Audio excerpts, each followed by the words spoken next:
Director गोपी पुत्रान और मनन रावत के द्वारा बनाई गई मंडला मर्डर्स नेटफ्लिक्स पे रिलीज हो चुकी है। तो चलिए जल्दी से देख लेते हैं कि इस सीरीज में क्या हुआ। ऐसे ही दूसरे वीडियोस देखने के लिए और हमसे जुड़े रहने के लिए चैनल को सब्सक्राइब कीजिए और वीडियो को लाइक और शेयर करना ना भूलें।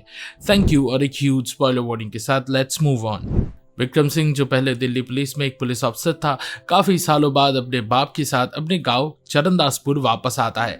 उसकी जिंदगी कभी आसान नहीं रही। उसकी जिंदगी में कुछ ऐसे घटनाएं घटी थी जिनके दर्द से वो कभी उभर ही नहीं पाया।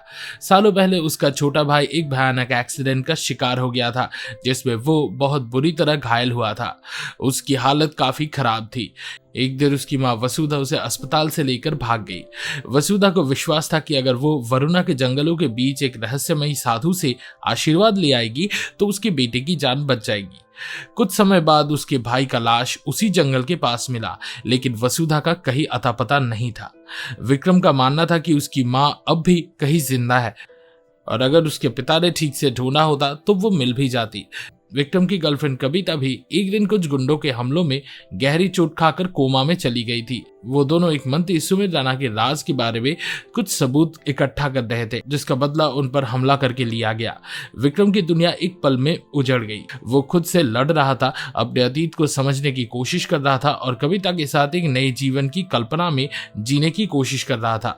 पर जैसे ही सब कुछ ठीक होने लगा, एक और मुसीबत आ गई और कविता कोमा में चली गई। विक्रम जानता था कि उसे अपने जिंदगी में शांति चाहिए और जब तक उसे अपनी माँ की घटनाओं का सच नहीं पता चलेगा तब तक उसका मन शांत नहीं हो सकता। जब विक्रम अपने गांव चरणदासपुर आया तो उसकी मुलाकात अपने बचपन के दोस्त प्रमोद साहनी से हुई। दोनों ने मिलकर तय किया कि वो वसुधा के गायब होने का राज जरूर ढूंढ निकालेंगे। उन्होंने तय किया कि सब कुछ किस्मत पे नहीं छोड़ा जा सकता, लेकिन उन्हें जरा भी अंदाजा नहीं था कि ये खोज उन्हें एक ऐसे चक्रव्यूह में खींच लेगी जहां से निकलना नामुमकिन सा हो जाएगा। एक आदमी था जिसका नाम था अभिषेक सहाय, जो विक्रम और उसके पिता के साथ चरणदासपुर जा रहा था उसी ट्रेन में। क्योंकि वो एक फोटोग्राफर था, इसलिए उसे एक लोकल नेता अनन्या भारद्वाज ने हायर किया था ताकि वो सुजय और विजय के खिलाफ राज या सबूत इकट्ठा कर सके। ये दोनों भाई विपक्ष पार्टी से थे। अभिषेक ने उनकी कुछ तस्वीरें खींच ली और उसके अगले ही दिन उसका टुकड़ों में कटा हुआ लाश नदी में तैरता हुआ मिला। लोगों को लगा कि सुजय और विजय ने ही उसका मर्डर करवाया होगा, लेकिन असल में ऐसा कुछ नहीं था। फोटोग्राफर की मौत का हंगामा अभी थमा भी नहीं था कि सुजय और विजय भी मरे हुए मिले वरुणा के जंगलों के बीचों बीच। वो दोनों भी उसी रहस्यमय साधु से आशीर्वाद लेने गए थे जो जंगल के एक गुफा जैसे खंडहर में रहता था। पर वहां एक अजीब सी घटना हो गई। एक assassin जो सर से पैर तक काले कपड़ों में ढकी हुई थी, वहां अचानक से आ गई और दोनों भाइयों को मार गिराया, उनकी ऑपोजिट साइड वाली बाहें काट कर। जो लोग उस साधु से आशीर्वाद लेते थे उन्हें अपने अंगूठे की बलि चढ़ानी पड़ती थी, एक ऐसे यंत्र के अंदर रखकर जो एक ट्रांजिस्टर जैसा दिखता था। साथ ही एक सिक्का भी डालना पड़ता था उस यंत्र में, जिसपे एक अलग ही तरह का डिजाइन बना हुआ था। रिया थॉमस जो सेंट्रल इन्वेस्टिगेशन ब्यूरो में थी, उसे इस केस की जिम्मेदारी दी गई और उसे चरणदासपुर भेजा गया जांच पड़ताल करने के लिए। वहां के एक लोकल पुजारी शास्त्री जी उससे मिलने आए और सीधा बोल दिया कि अगला निशाना वही है, यानी कि वो खुद। रिया को समझ नहीं आया कि वो इतना श्योर कैसे हो सकता है, लेकिन शास्त्री जी ने कहा कि उसने छायाओं की दुनिया का अध्ययन किया है और उसे पता है कि अगला निशाना एक शौनक यानी कि एक गुरु होगा। शास्त्री जी गलत नहीं थे। हत्यारा उनके घर पहुंचा, तब पता चला कि असल में निशाना उसकी पत्नी कालिंदी थी, ना कि वो खुद। शास्त्री जी तो बस साइड क्वेस्ट में मार दिए गए थे, लेकिन कालिंदी का सर उस हत्यारे ने काट दिया और अपने साथ ले गई। रिया अब थोड़ी घबरा गई थी और उसके लिए ये समझना मुश्किल हो रहा था कि कैसे शास्त्री जी की बातें सच निकली। उसी दौरान विक्रम जो अपनी मां को ढूंढने में लगा था, उसे लगा कि ये सारी हत्याएं उसकी मां के गायब होने से जुड़ी हुई है। मरने से पहले शास्त्री जी ने विक्रम और रिया को बताया था कि उनका दोस्त जिमी खान जानता है कि ये सब हत्याएं क्यों हो रही है। विक्रम ने डिसाइड किया कि वो जिमी खान से मिलेगा और तब उसे पता चला कि ये सब एक पुराने संप्रदाय या कल्ट से जुड़ा हुआ है जिसका नाम था अयस्ती, जो 1950s में एक्टिव था। जिमी खान ने बताया कि जो रहस्यमय मार्किंग उन्होंने शास्त्री जी के घर में देखा था वो पूरे ब्रह्मांड का प्रतीक था। जिमी ने बताया कि इन सभी हत्याओं में एक पैटर्न है। अभिषेक का धड़ ले लिया गया, सुजय और विजय की बाहें काट ली गई और कालिंदी का सर काट कर ले जाया गया। जिमी ने कहा कि अगला निशाना एक राजकुमारी होगी जिसका चेहरा हत्यारा ले जाएगा। विक्रम ने सोचा कि अनन्या जो एक राजघराने से आई थी और अब एक लोकल नेता थी, वो अगला निशाना होने वाली है। विक्रम और अनन्या का एक पुराना रिश्ता भी था, हालांकि वो कविता यानी विक्रम की गर्लफ्रेंड की बड़ी बहन भी थी। दरअसल विक्रम की मुलाकात अनन्या से पहले हुई थी। अनन्या को विक्रम पसंद था, लेकिन किसी वजह से दोनों का रिश्ता आगे नहीं बढ़ पाया। तो ये कहना गलत नहीं होगा कि विक्रम के दिल में अनन्या के लिए अभी भी जज्बात थे, इसलिए वो उससे बचाना चाहता था। चाहे कोई रोमांटिक कनेक्शन ना हो, फिर भी एक लगाव तो था। लेकिन अनन्या की जिंदगी के कई पहलू विक्रम के लिए अंधेरे में थे। उसे नहीं पता था कि अनन्या क्या कर सकती थी और वो किस हद तक एक फनाटिक बन चुकी थी। 1950s के दौरान रुक्मिणी एक आयस्तियों की लीडर थी और वो लोग एक साथ शैतानी शक्ति की पूजा करते थे, जिसे वो यस्त के नाम से बुलाते थे। नंदिनी जो रिया की नानी थी, वो अपने पति अनंत के साथ चरणदासपुर आई थी, जहां वो एक न्यूक्लियर पावर प्लांट का प्रोजेक्ट शुरू करना चाहती थी। सरकार से उन्हें इस प्रोजेक्ट के लिए परमिशन मिल चुकी थी, वही जमीन पे जहां अयस्ती संप्रदाय का मंदिर था। नंदिनी ने रुक्मिणी से इस मामले में बात की और उसने रुक्मिणी को ये यकीन दिलाया कि वो उनके लिए एक और अच्छी और बड़ी जगह दिला देगी जहां वो अपनी पूजा पाठ कर सके। रुक्मिणी ने मना कर दिया और कहा कि वो गलत काम कर रही है, क्योंकि यश ने खुद वो जगह चुनी थी और अगर उन्हें वहां से हटा दिया गया तो गांव वालों पर एक श्राप लगेगा जिससे सालों तक कोई मिटा भी नहीं पाएगा। पर जो होना था वो हो ही गया। अयस्ती लोगों की पूजा की जगह तोड़ दी गई। तभी रुक्मिणी ने नंदिनी के बारे में कुछ ऐसा जान लिया जो शायद उसने कभी सोचा भी नहीं था।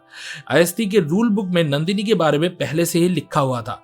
उसमें कहा गया था कि नंदिनी एक ऐसा यंत्र बनाएगी जो ब्रह्मांड की ऊर्जा को कंट्रोल कर सकेगा और उसके जरिए मौत को हराया जा सकेगा, यानी एक मरे हुए इंसान को जिंदा किया जा सकेगा। रूल बुक ने यह भी बताया था कि नंदिनी एक दिन विधवा बनेगी और पहले तो नंदिनी ने इन बातों पर विश्वास नहीं किया, लेकिन धीरे धीरे सब कुछ उसके सामने सच होने लगा। सबसे पहले उसके पति अनंत का एक्सीडेंट हो गया, फिर उसने देखा कि उसकी प्रेगनेंसी जैसे पर्सनल बातें जो किसी को भी नहीं पता थी वो भी उस रूल बुक में लिखी हुई थी। नंदिनी ने डिसाइड किया कि वो रुक्मिणी की मदद करेगी और जो यंत्र वो बना रही थी उसका इस्तेमाल करके एक मरे हुए व्यक्ति को जिंदा करेगी। वो ऑलमोस्ट एक मरे हुए आदमी को जिंदा कर ही चुकी थी। तभी उसे समझ आया कि रुक्मिणी की असली नीयत क्या थी। रुक्मिणी ने बताया कि जैसे ही यस्त वापस जिंदा होगा तब दुनिया में प्रलय आ जाएगा और सब कुछ बर्बाद हो जाएगा। नंदिनी ऐसा नहीं होने देना चाहती थी, इसलिए उसने तय किया कि ये एक्सपेरिमेंट आधे रास्ते में ही रोक दिया जाए। जो शरीर तैयार किया गया था अलग अलग लोगों के बॉडी पार्ट्स को जोड़कर जिसे जिंदा किया जाने वाला था, उसे उसने जलाकर राख कर दिया। रुक्मिणी ने नंदिनी का खून कर दिया और वहां से मुश्किल से भाग निकली, इससे पहले कि गांव वाले वहां आकर पूरा मंदिर तोड़ देते। रुक्मिणी किसी तरह जिंदा बच गई और फिर प्रेजेंट डे में उसकी पोती ने ही इस कल्ट की लीडरशिप ले ली और तय किया कि वो 1952 में जो काम अधूरा छोड़ा गया था उसे पूरा करेगी। इस प्रोफेसी में यह भी कहा गया था कि जिन लोगों ने यश से आशीर्वाद मांगा था उन्हीं को एक दिन उसकी कीमत चुकानी पड़ेगी। यानी अगर किसी व्यक्ति की जान कभी इसलिए बच गई थी क्योंकि उसके परिवार के किसी सदस्य ने उसके लिए अस्थियों से आशीर्वाद मांगा था और अपना अंगूठा बलि चढ़ाया था, तो आज के समय में उन्हीं लोगों के बॉडी पार्ट्स छीन लिए जाएंगे जिससे मिलाकर यस्त को दोबारा जिंदा किया जा सके। उसी यस्त को जो अयस्ती लोगों का भगवान था। जो लोग विक्रम और रिया के सामने मरे वो वही लोग थे जिनकी कभी जिंदगी इसलिए बच गई थी क्योंकि किसी ने उनके लिए ब्रह्मांड की ऊर्जा को जागृत कर दिया था, उसी यंत्र के जरिए अंगूठा बलि देकर। विक्रम को लगा था कि वो राजकुमारी जिसका चेहरा किलर ले जाने वाला था वो अनन्या है, लेकिन असल में वो कविता थी, उसकी गर्लफ्रेंड। विक्रम का दोस्त प्रमोद सहाय भी उस मास्टर असासिन के हाथों मार दिया गया क्योंकि वो क्राइम सीन पर था और शायद किलर से लड़ने की कोशिश की थी। विक्रम बिल्कुल टूट गया था। वो गांव सिर्फ अपनी गायब मां को ढूंढने आया था, लेकिन उसके बदले में उसने अपना प्यार और अपना सबसे अच्छा दोस्त खो दिया। जिमी खान की पोती भी मास्क किलर के हाथों मार दी गई और उसका दिल निकाल लिया गया ताकि यस्ट को दोबारा जिंदा किया जा सके। आखिरी और अंतिम चीज जो यस्ट को चाहिए था वो ये थी कि एक मिराकल सन का खून। किसी को नहीं पता था इसका मतलब क्या था, लेकिन तभी अचानक विक्रम को किडनैप कर लिया गया और उसी गुफा में ले जाया गया जहां से अयस्टी लोग अपनी एक्टिविटीज चला रहे थे। उस वक्त तक विक्रम को लगता था कि व्यंकट ही इस कल्ट का लीडर है, लेकिन ये सच नहीं था। हाँ, व्यंकट की मां कल्ट की हिस्सा जरूर थी, लेकिन व्यंकट खुद सिर्फ कविता के ऑब्सेशन में पागल था बचपन से ही, इतना ज्यादा कि उसने चुपके से कविता के घर में सीसीटीवी कैमरास लगा दिए थे सिर्फ उसे स्टॉक करने के लिए। व्यंकट ने ही टेलीकॉम मिनिस्टर को बताया था कि विक्रम के पास उसके खिलाफ कुछ बड़ा सबूत है।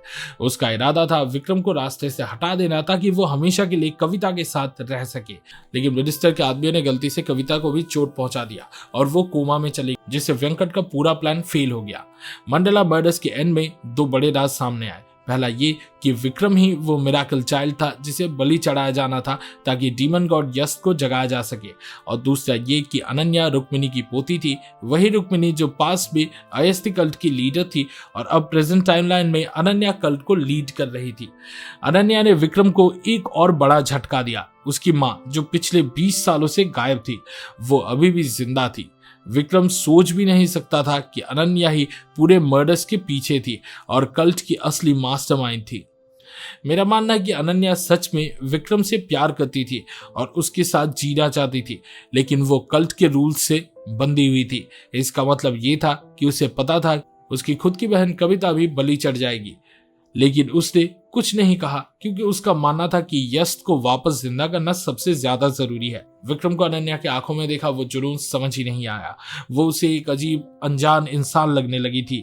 खुशकिस्मती से रिया को समझ आ गया कि क्या हो रहा था और उसने ये भी पता कर लिया कि कल्ट के लोग किस जगह से अपना काम चला रहे थे। अगर रिया वक्त पे ना पहुंचती तो अनन्या जरूर रिचुअल कंप्लीट कर लेती और डीमन लॉर्ड यस्ट को जिंदा कर देती।